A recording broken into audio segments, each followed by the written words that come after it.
obrigado. Hoje ele resolveu orar por mim, né? Fiquei feliz por isso. Deus abençoe. Ouve quem orou por você hoje, né?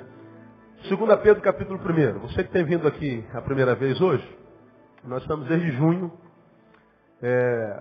tecendo alguns comentários e algumas ministrações sobre um tema que eu denominei Quando a Fé apenas não basta, né? Os suplementos da fé, quando a fé apenas não basta. E tenho baseado essa série de palavras, junho, julho, agosto, setembro, outubro, ela vai até dezembro, né? Nós vamos terminar a última quarta-feira ainda falando sobre esse tema de 5 a 10 de 2 Pedro. Mostramos desde junho que a fé é um dom de Deus e que mesmo de posse desse dom de Deus a gente pode fracassar. A gente aprendeu que a fé é a vitória que vence o mundo, pela fé nós somos salvos. Sem fé é impossível agradar a Deus, por isso nós não podemos perder a fé. E a gente tem visto muita gente, mostramos na Bíblia como a gente pode fracassar na fé. E mostramos por que a gente não pode fracassar, embora seja uma possibilidade. Está lá tudo gravado, se você quiser pegar o estudo todo, é fácil de você adquirir. E mostrei porque muitos de nós têm sucumbido na fé. Fizemos um desafio aos irmãos a olharem para o lado e verem quantos que começaram a carreira com a gente, hoje não estão mais por aí, estão pelo caminho. E muitos estão pelo caminho, 99% deles no caminho estão, e lá no caminho prostrados estão acusando os que o jogaram lá. Eu estou caído por causa do João, por causa da Maria, por causa do pastor, por causa do porteiro, por causa do professor, por causa do papa, por causa da mãe.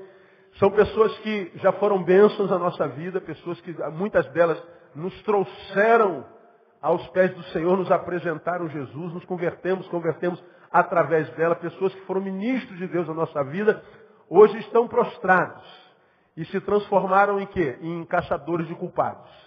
Então estão prostrados apontando culpados. E achar culpados não resolve o problema do caído. Não resolve. Se eu estou caído, achar o culpado não resolve o meu problema de queda. Eu tenho que ficar de pé, tenho que pegar a bênção do sacudir a poeira e dar a volta por cima e seguir em frente. Ou achando culpado ou não, a gente vai ficar caído. E a gente viu que muitos desses que estão prostrados, e a quantidade é grande daqueles que Satanás tem conseguido derrubar e manter caído, né? Porque Satanás ele tem poder, se permitir, de me derrubar. Agora, de me manter caído, não, ele não tem esse poder. Essa obra é minha. Não é aquele ditado que nunca foi verdade. O cair é do homem, mas o levantar de Deus. Isso não existe, isso nunca foi verdade em lugar nenhum. Não está da Bíblia, não tem nada disso. O cair é do homem e o levantar também. Né? Se você não fizer por onde não se esforçar, você não levanta não, irmão. Deus só faz por nós o que a gente não pode fazer. Então o cair é do homem e o levantar também. Tudo com a ajuda de Deus. Né? O diabo ajuda a cair, mas a gente cai com a nossa própria perna, ele só tenta. Ceder a tentação é nossa. Levantar é também do homem, com a ajuda de Deus. E a mão dele está estendida sempre. Diz que minha mão não está encolhida para que não possa salvar. Você caiu, a mão está lá sempre. O braço de Deus é duro, ele não encolhe, né? Ele está sempre duro, não tem jeito. Então, pode pegar na mão dele que ele vai te levantar. Agora, se você não fizer a tua parte, vai ficar prostrado, não tem jeito. E a gente fez o levantamento nesses meses todos, quanta gente ficou pelo caminho. Quantos exemplos a gente tem na Bíblia de gente que foi usado por Deus e ficou no caminho. Machucaram-se profundamente, alguns não conseguiram mais tratar, como diz o Salmo, adoeceram sem que houvesse a possibilidade da cura. Estão ficando por aí.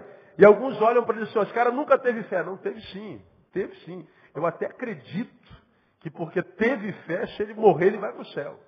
Agora, enquanto não vai para o céu, vive um inferno.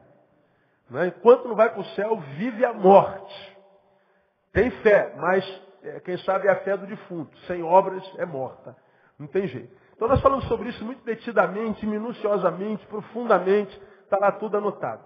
E nós aprendemos por que algumas pessoas sucumbem na vida cristã, na fé cristã, no relacionamento com Deus. Porque, a priori, a ideia seria essa. Se eu estou me relacionando com Deus tão grande, na presença dele eu sou imbatível. Então, esse é o discurso.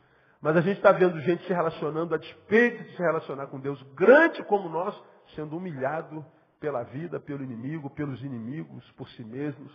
E a gente muitas vezes não entende por quê. Porque tem uma fé que faltou suplemento. Paulo fala sobre isso, dos suplementos da fé. Pedro fala sobre isso. Veja lá versículo 5 do capítulo 2, versículo 1.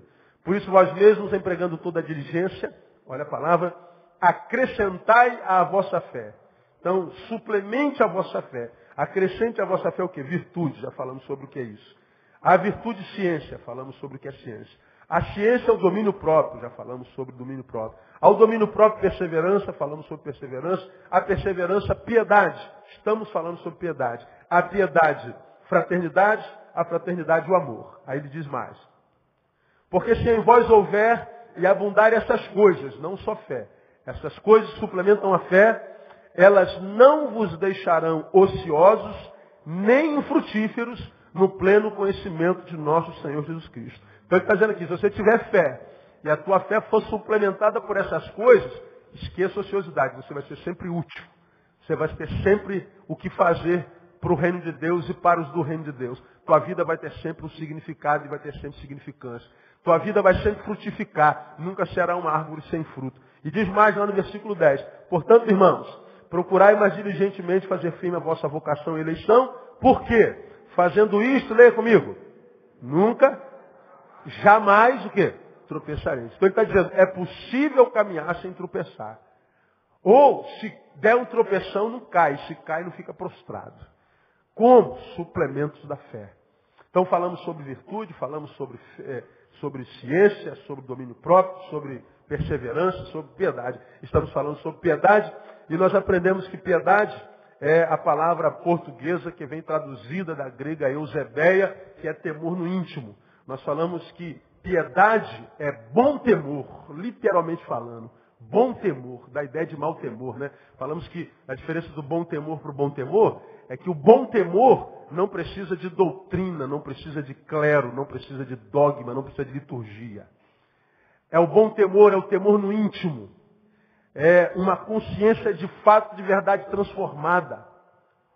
É uma mente que foi transformada à semelhança da mente de Jesus.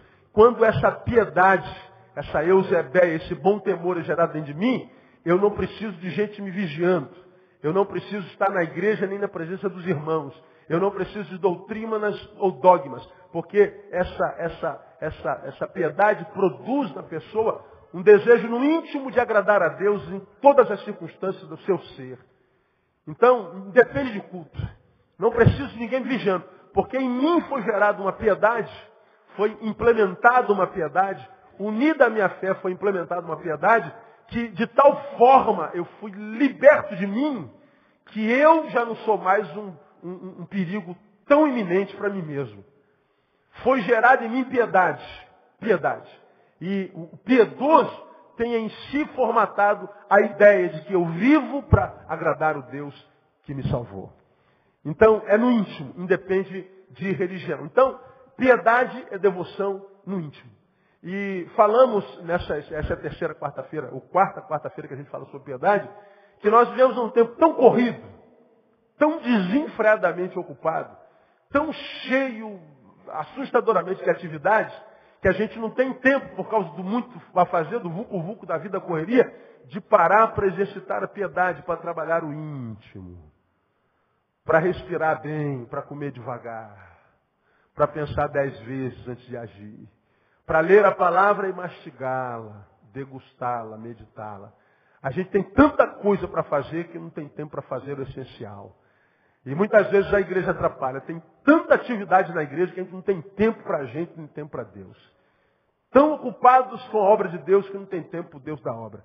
Então nós vemos na igreja um grupo muito grande de gente religiosa, mas muito pouca gente piedosa.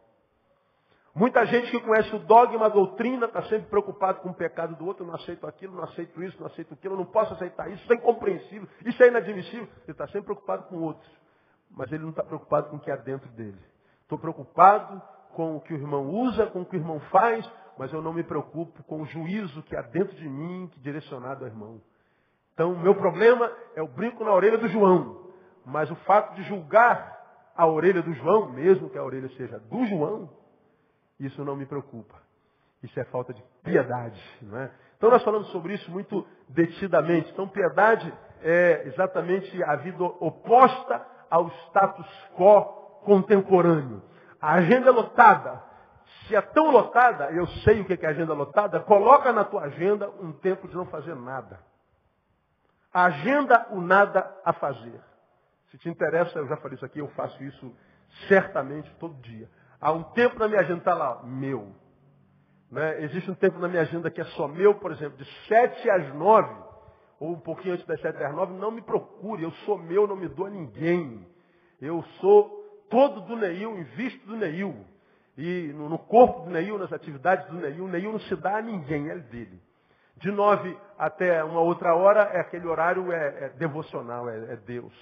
Acabou, não se metam na minha agenda. Não é quando não dá naquela hora, é uma outra hora. Então, na nossa agenda, tem que ter o tempo de meditação. Porque a Bíblia diz que bem-aventurado o varão que não senta, não anda, não se prostra no caminho. Antes tem o seu prazer aonde? Na lei do Senhor. Bom, até aí, no versículo acaba aí. E na sua lei faz o quê? Na sua lei faz o quê? Qual é o verbo? E o verbo? Meditar. Na sua lei, na sua palavra, faz o quê? Medita. Não lê. Não tem a ver com leitura só. Não adianta ler a Bíblia. Tem que ler e meditar sobre o que se leu. Senão vai ler um gibi. Dá no mesmo. Se a leitura não passa pela meditação, a leitura não gera piedade. Se a leitura não passa pela meditação, não é devoção. Quem sabe é descarrego de consciência. Né? Então tem que meditar. Para meditar tem que parar. Não dá para meditar fazendo alguma coisa. Ah, pastor, eu não separo o tempo não porque eu falo com Deus o tempo inteiro. Eu estou lavando roupa, eu estou falando com Deus. Eu estou dirigindo, eu estou falando com Deus. Eu estou transando com a minha esposa, estou falando com Deus. Eu estou construindo prédio, estou falando com Deus. Eu acredito que possa, falei sobre isso aqui. Você pode fazer um monte de coisa e falar com Deus. O que eu não acredito é que Deus fale contigo se você não estiver quietinho, bonitinho, dando tempo para Ele. Que você fala com Deus levantando uma parede, eu acredito.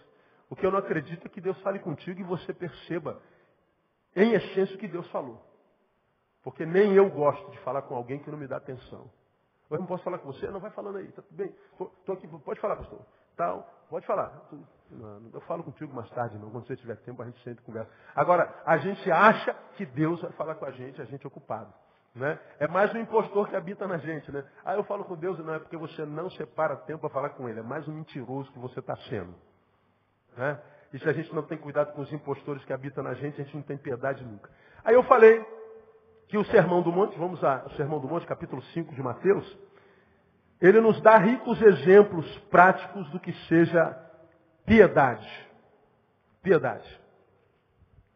O Sermão do Monte está recheado de exemplos de piedade e não fala na palavra nenhuma vez. Aí nós lemos Mateus 5, 17 e 20, onde Jesus fala sobre a lei. Não pensei que vim destruir a lei ou os profetas, não vim destruir, mas cumprir. Então mostramos naquela quarta-feira, justiça maior que a dos escribas e fariseus. O texto diz que se a vossa justiça não exceder dos escribas e fariseus, né, não adianta de nada a sua vida. Então, o que é justiça exceder? O fariseu, o religioso, ele está preocupado com a lei. Está escrito, então tem que ser assim. Pois como o exemplo daquela adúltera. A lei diz que ela tem que ser apedrejada. Jesus diz, então apedreje. Ah, só deixa eu dar um bizu. Atire a primeira pedra quem nunca pecou. Então Jesus não protegeu a mulher da lei, não. A lei diz que ela tem que morrer, então mate. Só que eu quero apelar à consciência de vocês. Atire a primeira pedra quem nunca pecou. E pecou com ela. Aí diz que todo mundo botou entre as pernas e foi embora. Né? Jesus descumpriu a lei? Não, cumpre a lei. Mas a lei dele foi acima dos escribas e fariseus. A lei diz, mata. Jesus diz, eu quero ir além disso. Eu perdoo. Isso é piedade. Posso cumprir o que está escrito? Seria correto? Seria. Mas você pode melhorar isso. Você pode até abrir mão do correto para fazer o que é mais justo ainda. Mais justo ainda. É a lei do amor, a lei do perdão. Falamos sobre isso uma quarta-feira inteira. Aí mostramos Jesus e o homicídio. Mateus 5, 21 a 23. Jesus fala uma coisa muito interessante. Não matarás, é isso que foi dito? Foi. Quem matar será réu de juízo? Eu, porém, vos digo que todo aquele que se encolerizar contra seu irmão será réu de juízo, e quem disser a seu irmão raca, né, será réu diante do sinédrio. Quem lhe disser tolo será réu do fogo do inferno. Disse teu irmão, você é um tolo? Disse, então você vai ser réu do fogo do inferno. Já xingou alguém? Já humilhou alguém publicamente? Então você vai para o fogo do inferno. Olha que coisa horrível. Chamar alguém de tolo, né, cara? Olha que coisa terrível. O que Jesus está dizendo aqui? Para a lei, homicídio é tirar a vida de alguém. Para Jesus, não. Tirar alguém da nossa história, por causa de uma questão, seja ela qual for, já é um homicídio. É o que Jesus está dizendo aqui. A gente mata algumas pessoas na nossa história. A gente o aprisiona fora do nosso coração. Por quê? Porque errou com a gente. Mas um amigo que foi bom para você 30 anos, errou uma vez e você o matou na tua história. Foi fiel a você 200 anos, errou numa vírgula. E você diz, sempre imaginei que você era falso. Você nunca me enganou. Pois é, 30 anos o camarada, a pessoa foi fiel. Errou uma vez. Aquele erro fala mais alto do que 30 anos. Isso é muito comum na igreja evangélica, ainda mais conosco pastores. Eu posso pastorear aqui 70 anos. Mas se eu escorregar na banana e isso vier a público, vocês me esmagam. Sempre soube que esse pastor Neu era safado. Sempre soube. Pois é, mesmo que eu tenha acertado 70 anos, não me iludo com gente de jeito nenhum. De jeito nenhum. Eu sei que se eu pecar, acabou meu ministério. Acabou. A igreja é impiedosa. Ser humano não vale nada. Só Jesus para amar gente. Então, não, por isso que eu não morro por causa de ninguém, por quem Jesus já morreu. Por isso que eu não adoeço por causa de gente doente que não quer ser curado. Por isso que eu vivo a minha vida, tento viver da melhor forma possível, tentando agradar a Deus, porque agradar vocês é impossível. É muito mais fácil agradar a Deus do que agradar aos homens, né? Agora, bem-aventurada a igreja que tem um pastor que agrada a Deus, amém, amado? Bem-aventurado o pastor que tem ovelhas que agradam a Deus. Então, vão se catar vocês todos, que eu vivo a minha vida. Né? Gostou, não gostou, vai embora, tem um monte de igreja por aí, vai com Deus. Né? Então, Jesus está dizendo, o homicida, para a lei, é quem deu um tiro na cabeça de alguém. Para Jesus, se você matou alguém na tua história, você já é homicida. Por isso ele está dizendo assim, ó, não vem com esse negócio de vir para o culto e me fazer uma oferta. Se você vem para a oferta e descobriu que tem litígio com alguém, larga a oferta aí. Volta para se reconciliar. Depois você me oferta. Mais importante do que estar bem comigo, diz o Senhor, é estar bem com teu irmão. E mais, se não estiver bem com teu irmão, nunca você vai estar bem comigo. Pode esquecer sua oferta. Quem, irmão, é absolvido de um negócio desse aqui? Isso é piedade. É saber no íntimo que eu sou um assassino, matei alguém na minha história, e muitas vezes um alguém que me pediu me ressuscita, cara. Eu errei com você, mas eu amo você, me perdoa. Eu errei com você, mas eu sou ser humano, eu não sou um anjo, eu errei. Me dá uma nova chance aí. E a gente, não, eu não te perdoo, você para mim morreu. Pois é, para Deus você também morreu. E é um sério candidato ao fogo do inferno. Por isso eu tenho dito aos irmãos que o céu vai ser um lugar de muita decepção, irmão. Você vai chegar no céu e vai procurar logo tua célula, teu grupo de meus irmãos. Cadê meus irmãos? Rapaziada do coro, cadê? Pô, tem uns 2 coristas lá só. Cadê aquele pessoal todo? Vai procurar o pessoal do futebol de terça-feira, o pessoal daquela célula, daquele ministério. Pô, não tem, caramba, cadê a rapaziada? Ô, rapaz, tu conhece aqui fulano de tal? Não está aqui não. Não, desde aqui não. Aí tu vai passando nas ruas do céu, tá aquele irmão que você jamais imaginou que ia estar. Como que você chegou aqui, cara? Tem propina no céu também? Não é possível. Você pagou quem? Não tem propina não, irmão, porque a justiça dele é diferente da nossa. A justiça dele é diferente da nossa. Você aprendeu aqui que é como esse acrílico aqui, ó. Deus está aqui de cima, olhando para nós. Esse acrílico aqui é o sangue do Cordeiro. Quando o olho de Deus chega até mim, ele passa pelo sangue. Quando passa pelo sangue, chega a mim e Deus me vê perfeito. Agora, se eu saio debaixo do sangue, ele olha para mim e vê pecado puro, ele me fulminaria. Porque ele não pode conviver com pecado, com a hipocrisia. Mas quando Deus me olha, ele está debaixo do óculos do sangue. E quando ele olha para mim, ele olha por transpassar o sangue do Cordeiro que foi derramado na cruz por mim. E quando ele me vê, ele só vê o que há de bom em mim, não o que há de mal. Nós não somos o contrário. Quando nós olhamos para o outro, só vemos o que há de mal. É você, irmã, que Deus fez linda, perfeita. Quando vai diante do espelho, para onde você olha? Para a estria. Ai, meu Deus, mata Deus. Olha que coisa horrível. Tem uma celulitezinha aqui, tem uma estriazinha aqui. Falei, mulher, você tem 1,70 m de perfeição. Tu vai olhar para esses 2 centímetros de estria, e por causa da estria quer morrer. Se eu sou Deus, eu falo assim, mata, leva logo ela logo. Leva logo. Quer morrer, morre. Para deixar de ser ingrata, né? Mas não, Deus olha diferente da gente. Então, homicídio é quando a gente mata alguém na nossa história. Falamos sobre Jesus e o adultério na semana passada, Jesus e o sexo. O texto diz lá, versículo 27, ouviste que foi dito, não adulterarás? Eu, porém, vos digo que todo aquele que olhar para uma mulher para cobiçar, já em seu coração cometeu adultério com ela. Bom, para a lei adulterar, falei quarta-feira passada, é botar o pintinho no buraquinho errado. Para a lei adulterar é estar com uma mulher que não a sua, com um homem que não o seu. Para a lei se torna um adúltero quem tiver uma relação sexual com alguém que não lhe pertence. Pois é, Jesus diz que o buraco é mais embaixo. Jesus diz assim, olhou para uma mulher, viu uma mulher? Sim. Como assim viu uma mulher? Percebeu que ela é gostosa? Percebi. Então você já adulterou com ela. Olhou para um homem e viu um homem.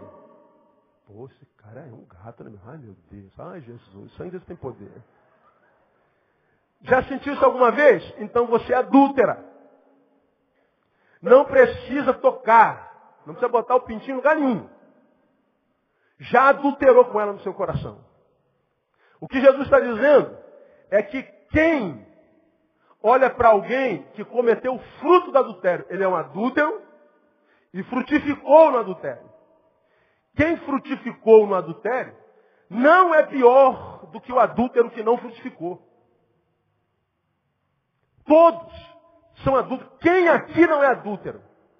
Quem aqui não é adúltero? Tem um lá. Não, vou lhe dizer, você não só é adúltero, como é mentiroso. Piorou.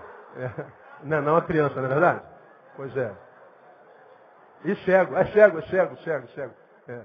Mas o cego sente o cheiro do perfume, né? Já viu aquele filme Perfume de Mulher? Al Pacino?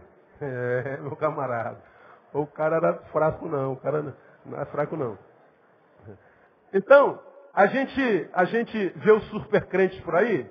Eu não gosto de crente, você sabe disso, porque crente não se enxerga. Ele é todo santarrão. A gente tem aquela linguagem evangelical que diz assim, você está sabendo do pastor fulano de tal? O que houve? Aí a gente usa aquela palavra, qual é? Caiu. Ora, quando a gente diz fulano caiu, o que a gente está falando? Ele adulterou. Porque para o crente, caído é quem adulterou. Agora, eu nunca vi, tu viu fulano de tal? Caiu. Como? Fez fofoca da irmã. Quem faz fofoca, a gente não diz caiu. Quem não dá dízimo, a Bíblia chama de ladrão. A gente não diz, ó, esse irmão ali é caidinho, caidão. O que foi? Pecou? Ele peca desde sempre, nunca deixou de pecar. Por quê? Mas ele anda comendo todo mundo por aí? Não. Ele não dá dízimo. Mas a gente não diz, ele caiu. O cara vem para a escola bíblica dominical e fala assim, quem estudou a lição? Ninguém estudou. Por que você não estudou, irmão? Não tive tempo. Mentira, irmão. Você não vai no vaso todo dia? Leva a revista. Você não almoça todo dia? Lê 5 minutos. Agora, eu não tive tempo. Teve tempo de almoçar todo dia, de jantar todo dia, de dormir todo dia, no meio todo dia. Teve tempo para só não teve tempo para dizer mentira. Caiu. Ninguém diz, fulano caiu com a mentirinha. Agora, o nosso problema é sempre o sexual. Sempre. E mais, todo mundo com sexo na cabeça. Só que na igreja, ninguém fala disso. A gente que pensa nisso, fala assim, cara, eu sou doente, cara, é possível, cara. Porque os meus irmãos, ninguém pensa isso. Eu olho para a cara dos meus irmãos, esse olhar angelical. Esse irmão está olhando para aquela irmã como uma anja. Anja caída. É uma hipocrisia só. Hipocrisia só. Então, a gente geralmente não vê nenhuma igreja excluindo o ladrão, a gente não vê a igreja excluindo o fofoqueiro, não vê a igreja excluindo o maledicente, a igreja está cheia disso. Os que cometem injustiça. Mas quase todo o tempo a gente vê a liderança de uma igreja, não é o caso da nossa, pegando um casal que foi descoberto em adultério, botando aqui no altar e dizendo assim, igreja, esse casal de irmãos cometeu um pecado que é confessar diante da amada igreja. Aí vai o casal, confessa o pecado. E a igreja faz aquela cara de misericórdia. Vamos perdoar os irmãos, ou então vamos excluir os irmãos. E a gente acha que essa cena é linda, isso é disciplina, isso é lei, isso é doutrina. Pois é, isso na cabeça da religião, na cabeça dos fariseus. Porque na cabeça de Jesus, isso aqui nada mais é do que um massacre existencial. Isso aqui nada mais é do que entregar uma carne fresca aos urubus. Porque é um casal de adúltero sendo julgado por uma multidão adúltera. Só que o casal foi pego e a multidão errou bem feito e não foi pego. Não deixa de ser erro por causa disso. É o alimentar da hipocrisia. Faz o que, pastor? Finge que não viu? Perdoa. Dá a segunda chance. Ah, mas se pecar de novo, pastor, o que a gente faz? Perdoa de novo. E se errar a terceira vez? De novo, perdoa de novo. Pô, mas aí vira bagunça. O problema é dele. Nosso papel é perdoar. Que ele morra no seu pecado. Mas nunca jogue na nossa cara que ele morreu lá porque nós não lhes demos a segunda chance. Agora, a gente, em nome de uma doutrina, de uma pseudodisciplina tendenciosa, que tem sempre um lado, por outro não, a gente massacra, sepulta a gente que Deus ama, simplesmente para saciar o desejo dos leões que querem tragar. E aí, eu sou criado na igreja batista, irmão. Na minha época de jovens, quando eu não era pastor ainda, a gente excluía o casal de adúltero numa assembleia, né? E pior, a gente não tinha coragem de botar nele para falar. A gente mandava como pastor, ele escrevia uma cartinha, pedindo exclusão. Aí a gente lia a cartinha e aí excluía o casal, aí ficava de pé, vamos orar pelo João e pela Maria. Ó Deus, guarda os teus filhos, que a tua bênção seja sobre ele. Pois é, nós estamos botando ele na rua, mas a gente quer que o Senhor cuide. Hipocrisia total. Total. E o Senhor está dizendo o seguinte, olha, não pense que o adultério é uma prática.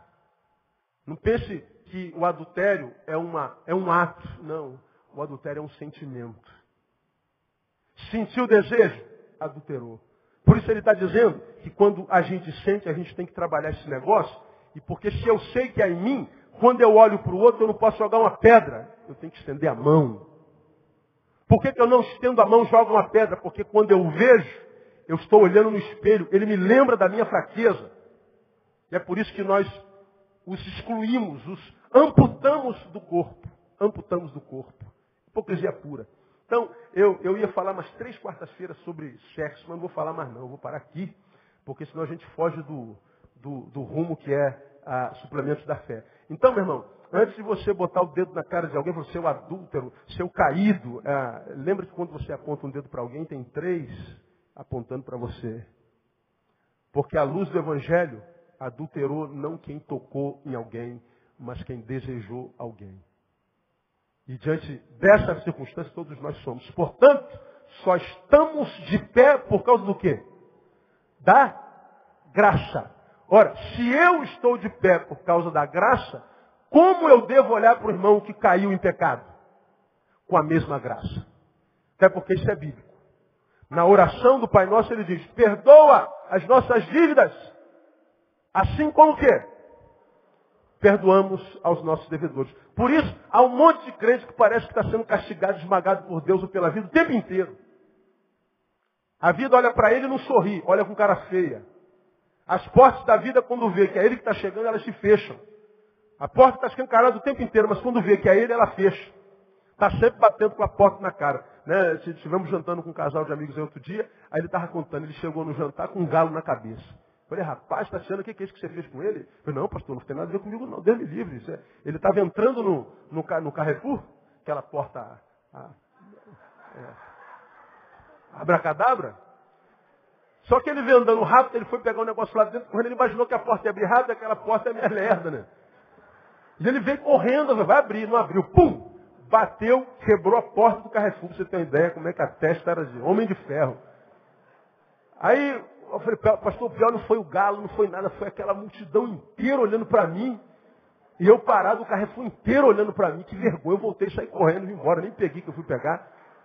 Eu falei, fez certo, tá certo. Né? Aí chegou lá com um galo desse tamanho. A porta não abriu.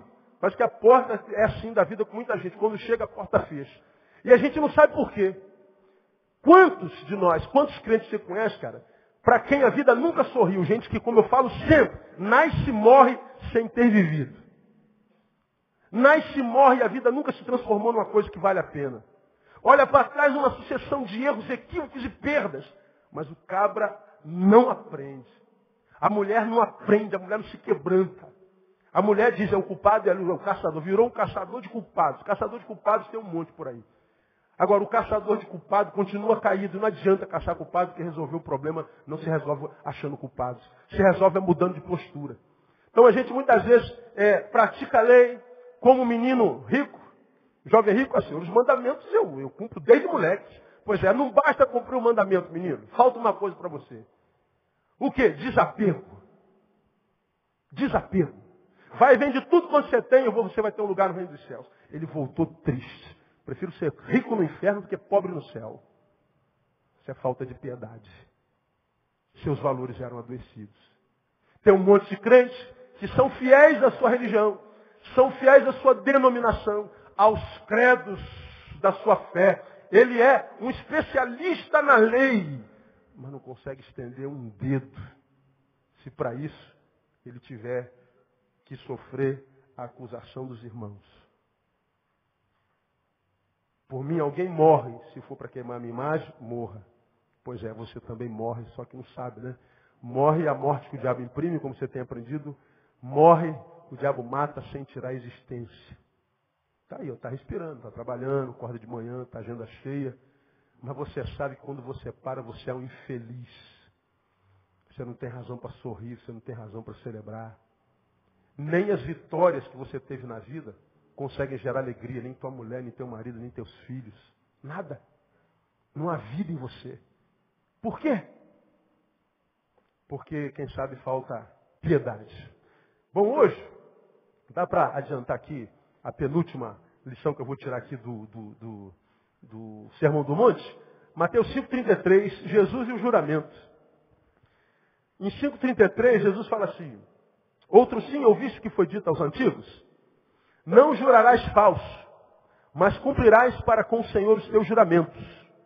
Eu, porém, vos digo que de maneira nenhuma jureis, nem pelo céu, porque é o trono de Deus, nem pela terra, porque é os cabelos de seus pés, nem por Jerusalém, porque é a cidade do grande rei, nem jures pela tua cabeça, porque não pode tornar um só cabelo branco ou preto.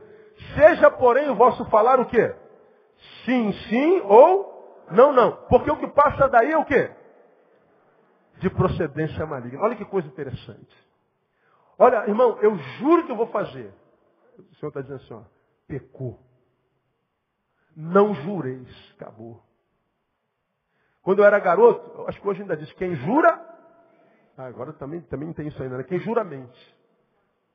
É só o pessoal antigo que falou, só os velhos. Pois é. Então nós que somos velhos, tínhamos quem jura mente. Ou então a gente prometia uma coisa e fazia figa atrás, né? Não, vai acontecer, vai. Nada, está mentindo. O que Deus está falando aqui? Os antigos diriam, não jurarás falso, mas jure.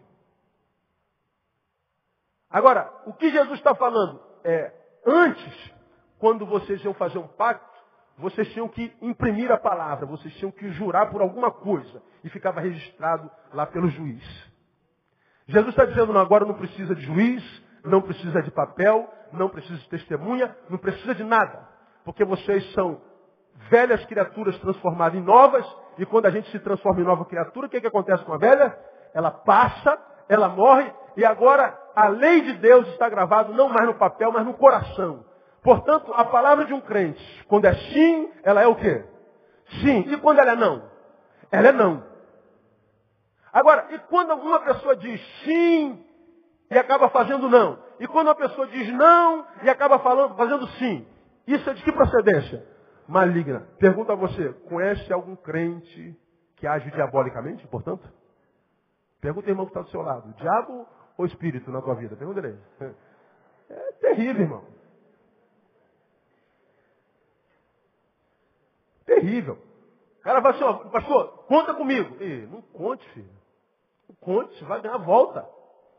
Só que isso faz tanta parte da nossa cultura, já está tão introjetado na nossa cultura, a tal da corrupção, que o que prevalece hoje é o seguinte: está escrito aonde? Está escrito em algum lugar? Assinei algum papel? Não assinou, mas tu falou, cara. Aonde? Pode provar? Não posso. Então, dane-se. Isso não acontece só do lado de fora, irmão, acontece do lado de dentro. É gente cuja palavra não vale nada. E o que Jesus está falando aqui? Quando nós, de fato, nos tornamos novas criaturas, nós não precisamos mais jurar, nós não precisamos escrever mais nada. Ele está falando que a nossa palavra já bastaria. O que ele está falando é de palavra empenhada, o que ele está falando é de caráter. Quando Pedro diz, acrescentai a vossa fé, piedade, ele está dizendo, olha, acrescenta o vosso caráter. Tem a ver com a virtude, que é o primeiro sintoma, primeiro suplemento que nós falamos há 3 meses atrás. Virtude é o sacrifício humano. Portanto, quando Pedro diz que a gente tem que suplementar a fé com virtude, quando tem que suplementar a fé com piedade, ele está dizendo assim, olha, você tem que pedir a Deus que plante fé na tua vida, mas você tem que se esforçar com a virtude humana, para que essa virtude unida com a fé produza em você piedade, uma piedade que mude o teu caráter e não só a tua religião. Mude tua essência e não só a tua roupa. Mude o teu caráter, não só a tua linguagem. Para que a tua palavra, porque fora dita e pronunciada, o outro descanse. Portanto, o que ele está dizendo aqui é o seguinte: quando a gente ouve alguém que é piedoso, a gente descansa, porque sabe o que vai acontecer. A palavra de um piedoso gera paz. A palavra do piedoso não produz dúvida. Eu sei quem é aquele camarada. Eu sei quem é aquela mulher. É uma mulher de Deus, é um homem de Deus. Ele disse que vai acontecer. Então descansa, vai dormir, filho meu, porque ele é um homem piedoso. É disso que o texto está falando. Agora, isso é uma virtude tão rara, que pelo menos na minha cabeça, não sei se na sua acontece, soa utópico. Pô, pastor, isso aí? Existe mais, pastor, isso aí? Que isso, pô? Quero o cara falar e cumprir? Pô, ninguém faz mais isso. Pois todo mundo engana todo mundo é corrupto, todo mundo dá volta a todo mundo. Aí eu sempre volto ao que eu falo há 20 anos. No meu nome não tem todo mundo no sobrenome. Meu nome é Neil Teixeira Barreto. Não é Neil Teixeira Barreto todo mundo. Eu não sou da família de todo mundo. Todo mundo faz isso, problema de todo mundo. Eu não. Eu não. Você não. Quando eu trabalho a minha palavra, quando eu trabalho o meu caráter, quando eu trabalho contra mim, quando o meu eu ruim, o meu homem velho quer dominar o homem, quando eu luto contra esse homem velho, eu estou acrescentando piedade à minha fé. Quando eu acrescento piedade à minha fé, eu estou me robustecendo, eu estou me musculizando espiritualmente. Eu estou malhando, estou tomando suplemento espiritual, estou ficando forte, portanto me capacitando para as adversidades da vida. Agora, quando a gente relaxa com o caráter, quando a gente não está nem aí, quando a gente acha que é comum o ilícito, quando a gente acha que é comum o dar volta, quando a gente acha que é bonito enganar alguém, a gente não sabe, a gente está alimentando a carne. Essa mesma carne que vai esmagar a gente quando o dia da adversidade chegar. Irmãos, durante muitos anos da nossa vida, quem está aqui comigo nesses 18 anos em Betânia, eu trabalhei com drogados pessoalmente, tratamento ambulatorial no gabinete, tratando psicanaliticamente. Trabalhei com mendigo, botei mendigo para morar dentro da igreja, já botei mendigo dentro da minha casa por um tempo. Aí, pessoalmente, com a equipe pequena, a igreja era muito pequenininha, a gente tirava a documentação de novo, a gente arrumava emprego, a gente trabalhava no social, muito particularmente. Acabou que não houve mais condição de fazer isso e eu parei. Parei por algumas razões. Uma que botaram o revólver na minha cabeça 2 vezes, dentro do gabinete, por causa de droga, gente drogada. O outro, os mendigos, quase todos que a gente tirou da rua, voltavam para a rua. Falei, meu Deus, a gente se lasca para tirar o cara da rua, tudo dá uma volta de 1 mês, o sujeito volta para a rua. A gente tira o mendigo da mendicância, mas não tira a mendicância do mendigo. Aí não adianta nada. Você estudar a matéria, aí vi lá, quase 92% das pessoas que são população de rua, mesmo que tenham nascido lá ou foram pequenas, quase todos eles, depois de ressocializados, quase 10 voltam para a mendicância. Muito simples de entender. Nós somos seres sociais e somos adequados à geografia dentro da qual nós somos criados. Nós nos adaptamos, somos seres adaptáveis. Nos adaptamos a qualquer coisa. Portanto, estou dizendo que nós nos adaptamos à corrupção. Nós nos adaptamos ao não trabalho, à vagabundagem, à preguiça.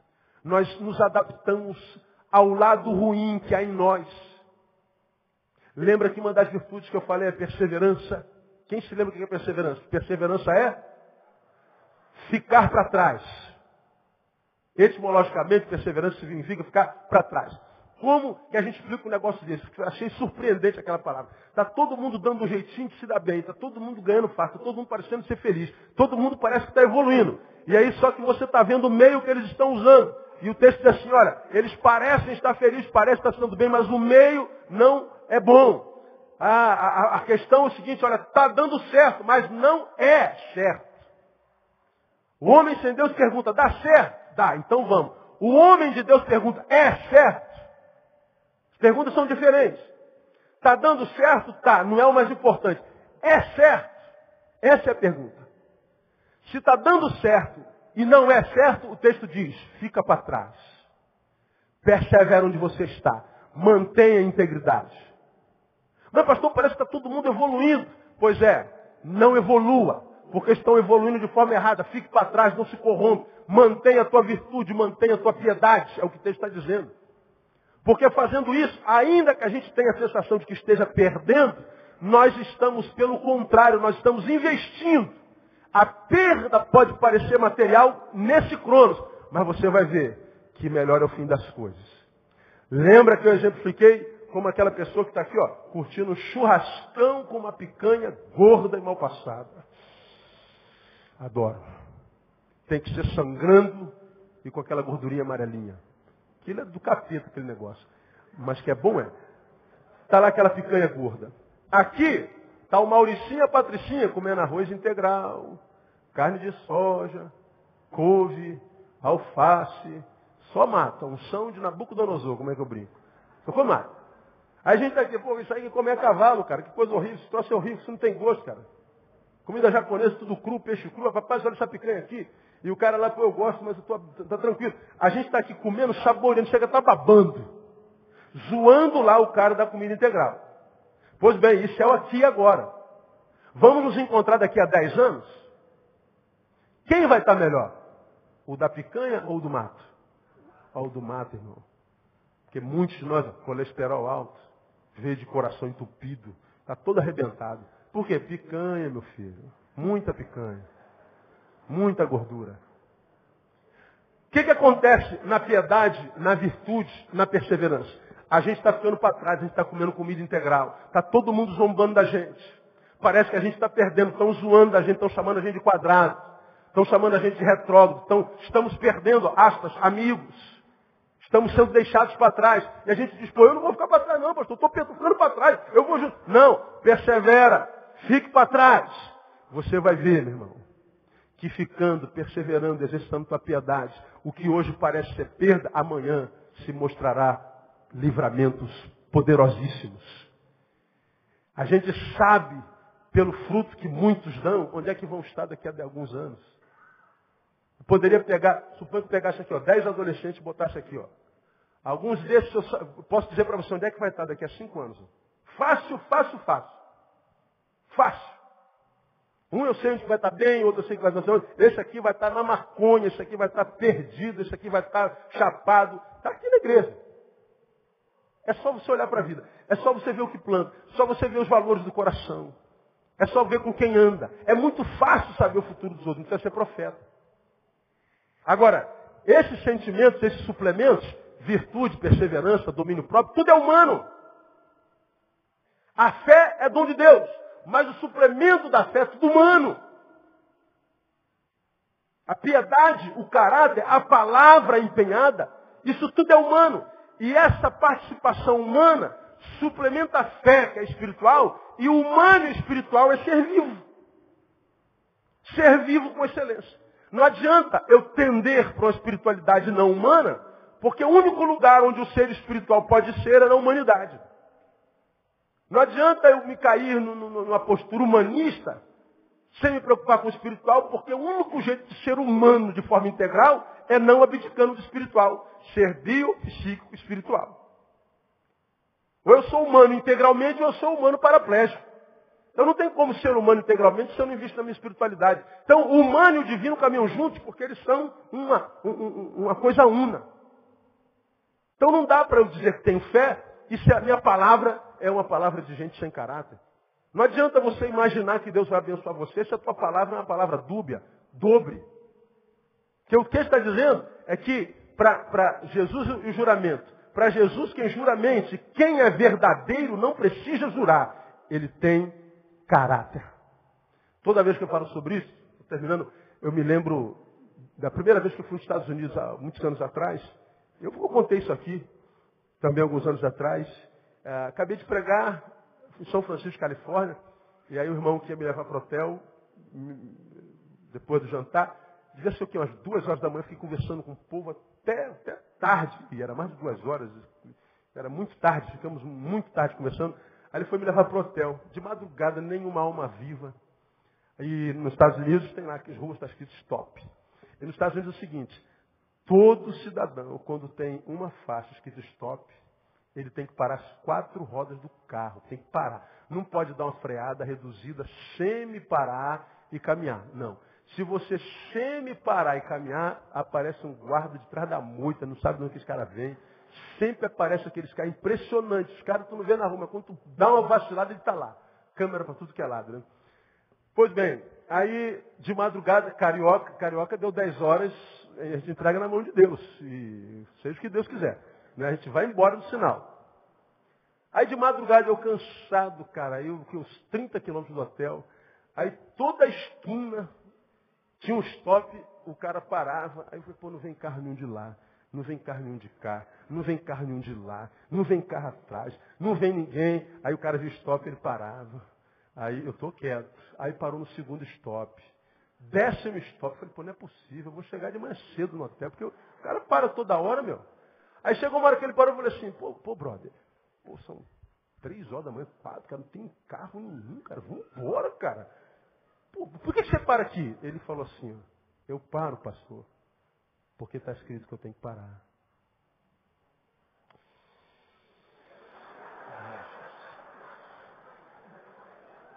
Porra. Eu entendi tudinho. Tudo, entendi tudo. Rapaz, se eu tivesse uma terra ali, um som da avestruz, puf. Ele falou com muita tranquilidade. Por que você para, cara? Pastor, eu paro porque está escrito que tem que parar. Isso é piedade. Fazer o que tem que fazer, não porque o pastor mandou, o João mandou, tem gente vendo. É porque o que tem que fazer tem que ser feito. Acabou. Porque os olhos, não do guarda, mas daquele que nos criou e nos salvou, estão em todo lugar. E o piedoso vive para agradar a ele e ninguém mais. Isso é piedade.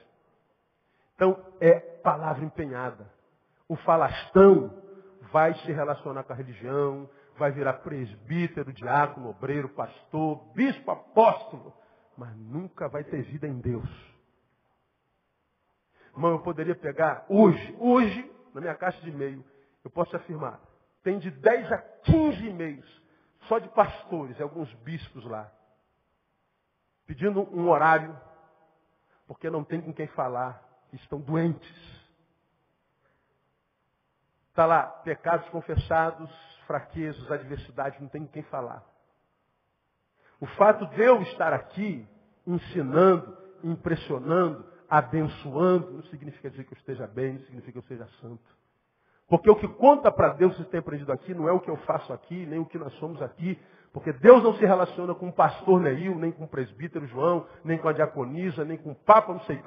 Deus se relaciona com Neil, com o João, com a Maria, com o Márcio, com a Érica, com o Dilson, com o Leandro. Deus se relaciona com a nossa individualidade, não com o nosso cargo. E mais, você já aprendeu aqui, Deus não se relaciona com esse ser que nós somos na igreja, Deus se relaciona com aquele ser que nós somos quando não tem ninguém olhando para nós. É com esse que Deus se relaciona. Portanto, nós não temos a menor condição de julgar a vida de quem quer que seja. Ah, pastor, esse homem aqui é tão abençoado, mas a vida dele é uma desgraça. Deus não é justo. Cala a boca, irmão. Você não sabe nada desse irmão. Você imagina esse irmão, você não sabe nada dele. Deus não se relaciona com esse homem que você conhece. Deus se relaciona com aquele homem que ele é e que você não conhece, só Deus conhece. Ah, mas ao mesmo tempo esse irmão aqui nem parece ser crente, pastor. Olha o cabelo desse cara, como é que esse cara anda. E Deus abençoe esse cala a boca, irmão. Deus não se relaciona com esse ser que ele é aqui, diante dos nossos olhos. Se relaciona com aquele ser que ele é, quando não tem ninguém olhando para ele. Então a gente não tem como saber se Deus está sendo justo ou injusto. Aliás, a gente sabe. Deus sempre é justo. Deus sempre é bom, perfeitamente bom, impossível de não ser. Mesmo que a justiça dele não coadune com a nossa. A gente não sabe de nada. Como você tem aprendido, você não me conhece, eu não conheço você. Nós nos imaginamos. Eu imagino você e você me imagina. Agora, Deus não trabalha com imaginação, Deus trabalha com essência. Deus sabe quem você é no trabalho, Deus sabe o que você faz com a sua palavra, Deus sabe quem você é sábado à noite, Deus sabe como é que você trata as pessoas e as coisas, Deus sabe da tua essência. E você está como está porque você é como é. Quer mudar o jeito de estar? Mude o jeito de ser. Você vai ver que muda tudo. Depende só da gente. Agora, muita gente quer que Deus mude as circunstâncias, mas Ele mesmo não quer mudar. Continua sem palavra, continua mau caráter, continua mau testemunho, continua intolerante, continua juiz, continua não misericordioso, continua nada, continua sem caráter. E ele está falando que a palavra não precisa ser empenhada, ela simplesmente é e acabou. E aí eu leio aqui para vocês o seguinte, Jesus dizendo, ou fazei a árvore boa e o seu fruto bom, ou fazei a árvore má e o seu fruto mau, porque pelo fruto se conhece a árvore. Raça de víboras, como podeis vós falar coisas boas sendo maus? Pois do que há em abundância no coração, disso fala a boca. O homem bom, do seu bom tesouro, tira coisas boas. E o homem mau, do seu mau tesouro, tira coisas más. Digo-vos, pois, olha aqui, que toda palavra fútil que o homem disser, que os homens disserem, hão de dar conta no dia do juízo. Porque pelas tuas palavras serás justificado e pelas tuas palavras serás condenado. Cada palavra fútil vai dar conta no dia do juízo. Cada uma. E mais, pelo que sai da tua boca, pelas tuas palavras, você vai ser condenado e vai ser julgado. Portanto, eu e você conhecemos gente que a gente sabe que vai ser condenado. Você é mulher, sabe que seu marido vai ser condenado. Você é marido, sabe que a tua mulher vai ser condenada. Você é filho, sabe que teus pais vão ser condenados. Como, pastor? Pelas palavras que saem da boca dele. A gente não quer julgar, mas a gente sabe. Saiba e não imprima juízo, cala a boca. E peça a Deus para tocar na boca dele com Atenaz, como fez com Isaías. Porque Isaías, quando teve a visão da glória de Deus, a primeira coisa que ele reconheceu, ai de mim, porque sou homem de impuros lábios. Como quem diz, eu sei que as palavras que saem da minha boca podem me matar. Pode me condenar. Agora, irmão, lembra disso. Tua palavra é semente. Tudo que você lançar, irmão, maldito, desgraçado, filho daquilo, morra, danado, maldito. Pois bem, essas palavras saem regularmente da sua vida, não sai? Olha para a tua vida e vê quem é o desgraçado. Vê quem está em maldição. Olha para você. Olhe para si. Agora, aquele a quem você chama de desgraçado, de repente ele é um cara cheio de graça, tem abençoado gente a beça. Vê se não tem. Agora, quem te falou que tu é homem para reconhecer os teus erros, né? Quem te falou que mais do que uma mulher de Deus, você é mulher para dizer assim, pô, pastor, é verdade. Verdade. Portanto, muda as tuas palavras. Semeia graça, irmão. Semeia amizade, semeia coisas boas. Se você não pode abençoar, cala a boca, não amaldiçoa. Se você não pode concordar, não discorde com raiva. Isso é fácil. Essa estratégia é maravilhosa. Maravilhosa. Que a palavra fútil condena. A palavra fútil rouba a vida. A palavra fútil inutiliza a vida. Infelizmente nós vemos uma geração que, por brincadeira, cara, é só porcaria. Não sai nada bom. sai nada que preste. Um no meio de 1 milhão que diz alguma coisa que fala assim, caramba, poxa vida, saiu alguma coisa daí. Impressionante. E o pior, a gente adora a companhia disso. Adora a companhia. Medo da solidão. Prefiro estar com gente que não acrescenta nada do que estar só. Pois é, você está com gente que não acrescenta nada, se alguém bom aparecer, porque você está com gente que não acrescenta nada, ele vai embora. Você está sozinho, apareceu gente que presta, talvez ele fique. Já falei aqui, você vive uma vida errada. Se atrai alguém certo, porque ele sabe que você vive a vida errada, ele se afasta de você. Agora, se você atrai alguém errado, porque sabe que você é errado, ele fica. O oposto é verdadeiro, viva uma vida correta. Se atrai alguém correto, ele fica porque sabe que você é correto. Mas se você vive correto, atrai alguém que não vale nada, porque ele sabe que você é correto, ele não fica, ele vai embora. Aí você olha para a tua vida, só atrai coisa ruim. Pô, pastor, eu só atraio urubu. Talvez você seja uma carniça. Lembra da lei da semeadura? Se eu jogar aqui alpiste, se eu atrair alguma coisa, o que eu atraio? Passarinho. Se eu botar açúcar, se eu atrair alguma coisa, que eu posso atrair? Formiga. Se eu botar formiga, o que eu posso atrair? Tamanduá. Ou seja, eu atraio o que eu ofereço à vida. O que você tem atraído, irmão? Dá uma olhadinha, irmão. Dá uma olhadinha ao redor. Dá uma olhadinha na tua história. Não adianta ser caçador de culpado, cara. Não adianta dizer que foi o pai, foi a mãe. Tem um monte de gente que não teve pai nem mãe. Teve pai e mãe que não prestou. Tem gente aqui que foi estuprada. E está de pé, meu. Deu a volta por cima. Não se entregou. Resolveu não ser vítima do pai a vida inteira. Resolveu ser o escritor da sua própria história. Depende de cada um de nós. Porque é Deus quem diz, olha, eu estou contigo todos os dias, cara. O dia que você resolver mudar de vida, o dia que você resolver dar a volta por cima, o dia que você se olhar no espelho, se enxergar e descobrir a porcaria de gente que você é, não pensa que eu desfaço de porcaria. Deus está dizendo, quando uma porcaria se vê porcaria, essa é uma porcaria deixando de ser porcaria. Porque porcaria é quem é porcaria e nunca se enxerga porcaria. Ah, pastor, eu sou muito burro. Um burro que se reconhece burro é um burro deixando de ser burro. Pode dar tchau para a burrice. Para aquele burro que se acha sábio demais, só porque tem teoria. Agora olha para trás. Atira a tua teoria. Vamos para a prática. Pelos frutos os conhecereis. Embora você tenha muita teoria, não tem prática, portanto você não tem seguidores, né? Você não tem bons amigos. Você está só. Talvez seja a tua boca. Então piedade tem a ver com palavra e perda. Seja o teu falar sim, sim. O teu não, não. O resto é maligno. Deus te abençoe, Deus me abençoe, Deus nos abençoe e nos dê essa piedade. Amém, amado? Glória a Deus. Vamos ficar em pé? Vamos orar e vamos embora.